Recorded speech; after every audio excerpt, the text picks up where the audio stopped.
بسم الله الرحمن الرحيم.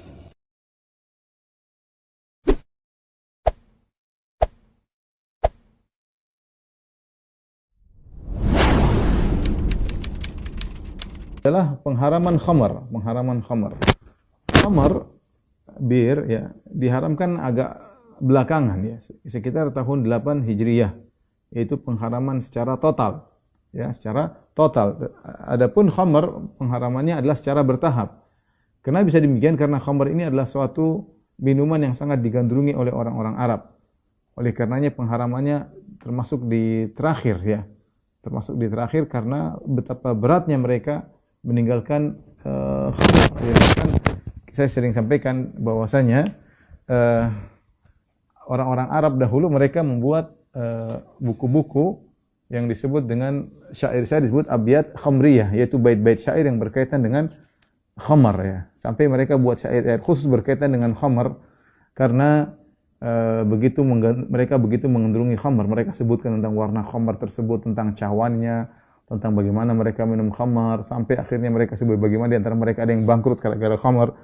Kalau saya boleh katakan, di zaman tersebut khamar adalah minuman tanda keberhasilan. Seorang kalau punya khamar berarti dia nyaman dan dia berhasil, sehingga dan itu diminumi oleh para sahabat ya. Para sahabat dulu minum karena dulu halal. Oleh karenanya pengharamannya tidak langsung secara tiba-tiba ya. Oleh karenanya Aisyah mengatakan ketika kami di Mekah, seandainya turun ayat la tashrabul khamar atau la taznu, jangan minum khamar, jangan berzina, maka orang-orang tidak akan meninggalkan khamar dan tidak akan meninggalkan zina. Tapi ayat-ayat yang turun di Mekah pertama kali adalah tentang jannah wan nar, tentang akidah, agar orang-orang akidahnya kokoh. Ketika sampai tahun 8 Hijriah baru diharamkan khamar, maka mudah bagi para sahabat untuk meninggalkan karena akidah mereka sudah kokoh. Ya. Adapun proses pengharaman khamar ada 4 marhalah. Marhalah pertama, Allah hanya menyebutkan tentang khamar dan Allah gandengkan dengan rizki yang baik. Seakan-akan khamar adalah lawan daripada rizki yang baik. Tapi tidak ada hanya sekedar isyarat, tidak ada pengharaman. Allah Subhanahu wa taala berfirman dalam surat An-Nahl ayat 67, "Wa min thamaratin nakhili wal a'nabi tattakhiduna minhu sakaran wa rizqan hasana." Kata Allah Subhanahu wa taala, dan di antara buah-buah dari pohon korma dan juga buah-buah dari pohon anggur, tattakhiduna minhu sakaran. Kalian menjadikan dari buah anggur dan buah korma tersebut sakaran, yaitu khamar, wa rizqan hasanan, dan juga kalian menjadikannya sebagai rizki yang baik. Di sini khamar tidak diharamkan, tapi Allah pertama kali sebutkan khamar dalam Al-Qur'an, Allah bandingkan dengan rizki yang baik. Seakan-akan khamar bukan termasuk dari rizki yang baik, tapi belum ada pengharaman. Cuma penyebutan secara isyarat. Ya tattakhiduna minhu aw min thamaratin nakhili wal a'nabi tattakhiduna minhu sakaran wa rizqan hasana. Buah-buah korma dan buah-buah anggur kalian ambil dari buah-buah tersebut, kalian jadikan bir dan kalian jadikan rizki yang baik ya. Tidak ada pengharaman terhadap khamar, tapi disebutkan seakan-akan dia adalah oposisi daripada rizki yang baik ya. Oposisi rizki yang baik, seakan-akan khamar haram tapi belum ada pengharaman, cuma isyarat saja. Ini pertama, marhalah pertama. Marhalah yang kedua ya, yaitu ketika orang-orang bertanya tentang khamar, mulai ada kegelisahan dari mereka. Ya, karena khamar rupanya menimbulkan ini, menimbulkan ada problem-problem yang timbul gara-gara khamar. Maka mereka bertanya kepada Nabi sallallahu alaihi wasallam, "Yas'alunaka 'anil khamri wal maisir." Mereka bertanya kepada kau tentang hukum khamar dan perjudian. "Qul fihima itsmun kabiru wa manafi'u lin-nas." Katakanlah bahwasanya pada keduanya, perjudian dan khamar, ada dosa besar. Wa manafi'u lin-nas, meskipun ada manfaat-manfaat bagi manusia, wa itsmuhuma akbaru min naf'ihima, tetapi dosanya lebih besar daripada manfaatnya. Dosanya lebih besar daripada manfaatnya. Sebagian ulama seperti Ibnu Katsir dan yang lainnya menyebutkan tentang keutamaan khamar, yaitu dari sisi duniawi. Dari sisi duniawi, mungkin khamar membantu pencernaan, mungkin khamar menghangatkan badan, mungkin khamar membuat kelezatan, khamar membuat melupakan sebagian perkara-perkara yang menyedihkan ya. Ada manfaat-manfaat duniawi yang berkaitan dengan khamar. Manfaat tersebut banyak mungkin berkaitan dengan khamar, mungkin sebagian orang bisa jadikan khamar sebagai obat. Tetapi kata Allah, wa itsmuhuma akbaru min naf'ihima, bahwasanya dosanya lebih besar daripada manfaatnya. Artinya dosanya berkaitan dengan akhirat ya. manfaat tersebut manfaat duniawi, tapi dosa berkaitan akhirat membuat orang lupa sehingga orang tidak ingat, kehilangan akalnya, sulit bagaimana beribadah kepada Allah sementara tidak bisa orang gila beribadah. Ini marhalah kedua, belum juga ada pengharaman, masih ada perbandingan saja tentang manfaat khamar dengan kemudaratan khamar. Maka Allah menyatakan benar manfaat itu ada, khamar ada manfaatnya, tapi itu perkara duniawi. Namun mudaratnya lebih besar berkaitan dengan ukhrawi. Marhalah yang berikutnya, marhalah yang ketiga. Sudah ada pengharaman khamar namun muakkad, itu temporal saja ya, hanya sekedar tempo tertentu, tidak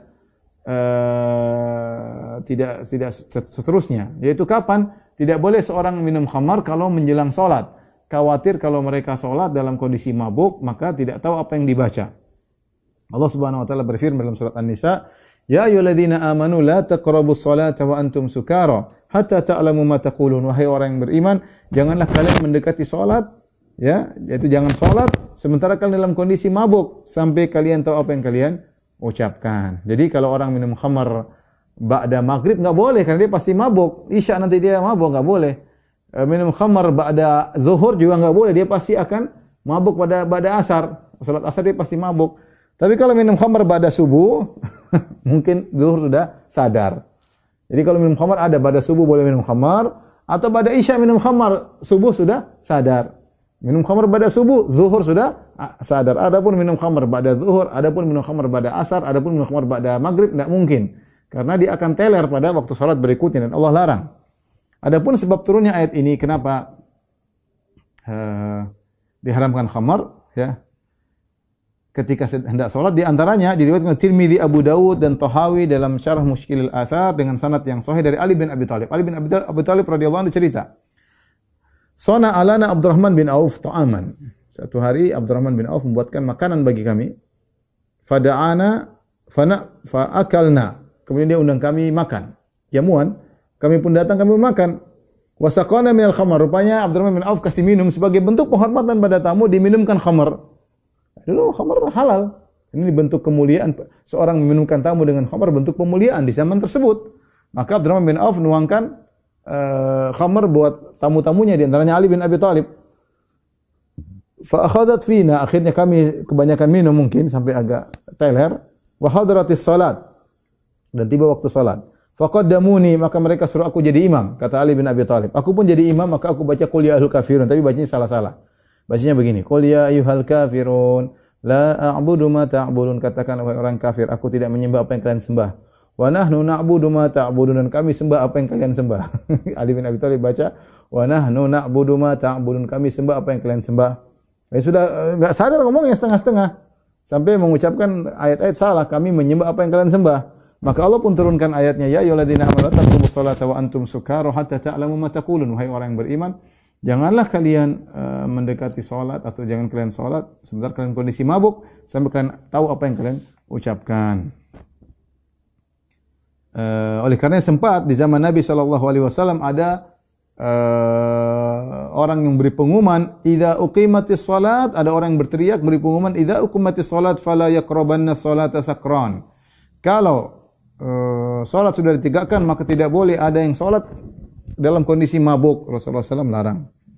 Dan marhala yang terakhir, marhala yang keempat adalah marhala yang total diharamkan khamar secara total, ya, yaitu firman Allah Subhanahu wa taala surah Al-Maidah ayat 90, ya ayyuhalladzina amanu innamal khamru wal maisiru wal ansabu wal azlamu rijsum min amali syaitani fajtanibuhu la'allakum tuflihun.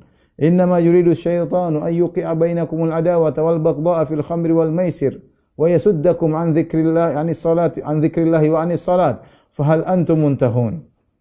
Ya, kata Allah Subhanahu wa taala, wahai orang yang beriman, sungguhnya bir, perjudian, berhala-berhala dan azlam untuk mengundi nasib, rijsun min amali syaitan, adalah najis dari perbuatan syaitan. Fajtanibu la'allakum tuflihun, tinggalkan itu semua kalian beruntung. Ketika turun ayat ini, para sahabat langsung buang khamar dari mereka. Ada yang dari mulutnya dia tumpahkan, ada yang mau dituangkan dibuang semuanya, bahkan ditumpahkan di jalan-jalan. Karena Allah mengatakan fajtanibuhu, jauhilah diri kalian daripada khamar, ya, daripada disuruh menjauhi khamar. dan para sahabat segera menjalankan perintah Nabi sallallahu alaihi wasallam. Di antara yang diriwayatkan oleh Syaikhan, yaitu dari Bukhari dan Muslim dalam sahih mereka, dari Anas bin Malik radhiyallahu anhu. Kata Anas, kuntu saqil qaum yauma hurrimatil khamr.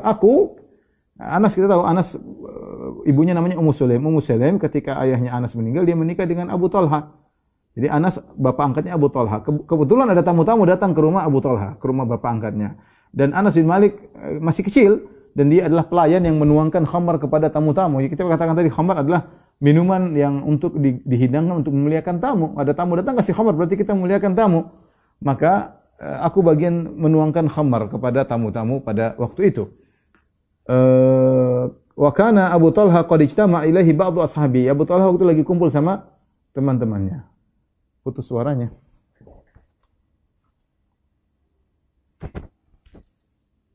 Coba. Masuk. Sudah. Masuk. Tulisan saya putus suaranya. Itu. Putus-putus suaranya. Zoom. Biar masalah Zoom ya. Baik, kita lanjutkan. Ketika itu Anas bin Malik radhiyallahu taala anhu bagian petugas untuk menuangkan khamar kepada tamu-tamu ayah angkatnya ya. Maka kemudian ada seorang datang dia mengatakan, ala innal khamra qad hurrimat. Ketahuilah bahwasanya khamar diharamkan. Faja'a rajulun faqala, ada seorang datang dan berkata, ala innal khamra qad hurrimat. Ketahuilah bahwasanya khamar telah diharamkan. Maka Abu Talha berkata, ukhruj fanzur, wahai Anas, coba keluar lihat. Maka aku pun keluar, aku pun melihat di luar rumah. Fasami'tu munadiyan yunadi. Tahu-tahu ada orang yang berteriak memberi pengumuman, ala innal khamra qad hurrimat. Ketahuilah bahwasanya khamar telah diharamkan. Maka aku pun mengabarkan kepada Abu Talha, qala idhhab fa ahrikha. Pergilah engkau dan tuangkan khamar tersebut, tumpahkan di jalan. Faji'tu fa ahraktuha. Aku pun segera nuangkan khamar di jalan. Dalam riwayat yang lain, Anas berkata, para sahabat tidak berkata, mata au hatta nanzur. Mereka tidak mengatakan kapan diharamkan. Coba kita lihat dulu. Mereka langsung bilang, buang itu khamar semuanya. Buang itu khamar semuanya. Menunjukkan para sahabat ketika dikasih tahu tentang khamar haram, mereka langsung membuangnya. Ada yang di mulutnya langsung dituang, dimuntahkan ya.